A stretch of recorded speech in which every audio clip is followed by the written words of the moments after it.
wangirirwa mugore ugakurwa n'itari widore kuri byuri benda gakira ngo bikaba ari bike iyo umuntu akubwiye ngo umufura amasugi sinaguba wo wangirwa mugore ugahinirwa mu rugahindukirwa henye we ubona ndi umukozi wawe iyi mbeshi y'umugore iri kumenyera narayirongoye shini we wangunzuwe ngo ndongora nuko kubana mu makabutura gusa aha wa mugore wakwitonzera ko hagati y'umutwe n'umutwaro habamo ingano kandi ngo winani warananuka uzi ko usa n'ikivurivundi ubyara ibikobwa by'ibiswa kandi nabyo musa ariko none urakomeza kuvuga abagore bari banyogoko ubwo ushatse kuvuga ko icuza kuba waranshatse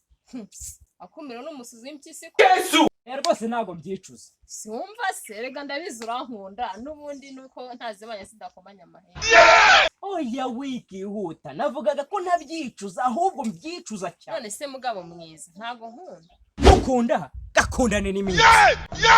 ubwo urabona ufite iki cyatuma ukundwa isura se amaguru se inyuma se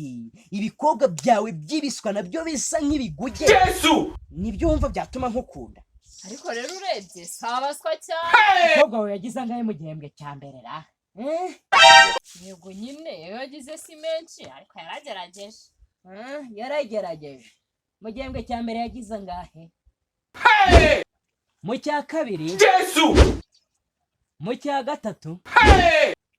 yewe hose umwana ni idebe ko numva atsinda nk'isabune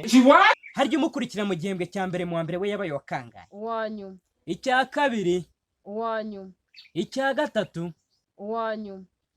igihembwe cya mbere mu wa kabiri uwanyuma icya kabiri uwanyuma icya gatatu uwanyuma aha wowe si umwana ni idebe inkwano zakwiye mubyeyi zabaye zaraguzwemo abana barabakera harongoye wambyaye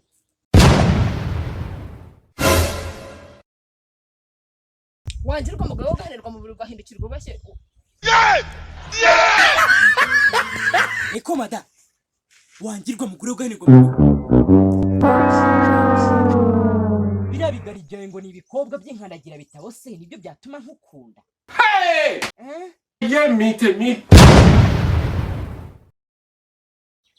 Hola iyi ni Mirabyo Studio nizere ko iyi video yagushimishije kora subscribe like share ndetse na comment kugira ngo dukomeze kubana ciao